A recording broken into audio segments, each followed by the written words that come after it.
فیلمی ڕێڤنن خەڵاتی باشترین فیلمی لە 73هەمین خەڵاتی گۆڵدن گلۆب لە لۆس ئانجلس بەدەستهێنا.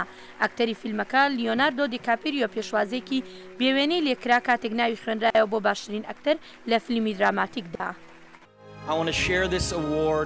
من دەمەوێت ئەم خەڵاتە لەگەڵ هەموو کەسانەدا بەشکەم کە لە فیلمەکەدا نیشان دراون، هەموو کۆمەڵگە ڕەسەنەکان لە سەرانسەری جیهاندا. ئێستا کاتی ئەوەیە ئێمە دان بە مێژوەکەتاندا بهێنین و زەویە ڕەسەنەکانتان بپارێزین لە بەرژەوەندەکانی کارداری و ئەو کەسانی کە سوودی لێوەردەگرن. کاتی ئەوەیە کە دەنگتان ببیستین و ئەم هەسارەیە بپارێزین بۆ نەوەکانی داهاتوو. ئەلیهاندۆ گۆنزالێز ئینیۆریتۆ وەرگری خەڵاتی ئەکادمی پارەکە بۆ دەرهێنانی بێردمان خەڵاتی باشترین دەرهێنەری بۆ فیلمی ڕێڤنن بردەوە.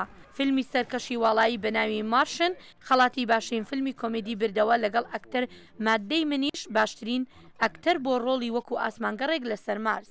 بری لارسن خەڵاتی باشترین ئەکتەری ژنی درامایی بۆ ڕوون بەدەستهێنا کە تیایدا ڕۆڵی دایکێک دەبینێت لەگەڵ کوڕەکەی گیراوە. لە هەمان کاتدا جێنیفەر لۆرەنس خەڵاتی باشترین ئەکتەری ژنی کۆمێدی بردەوە بۆ ڕۆڵی لە جۆی کە لەبارەی ژنێکە دەبێتە دامەزرێنەر و دایک سالار لە خێزانێکی کارداری بەهێزدا.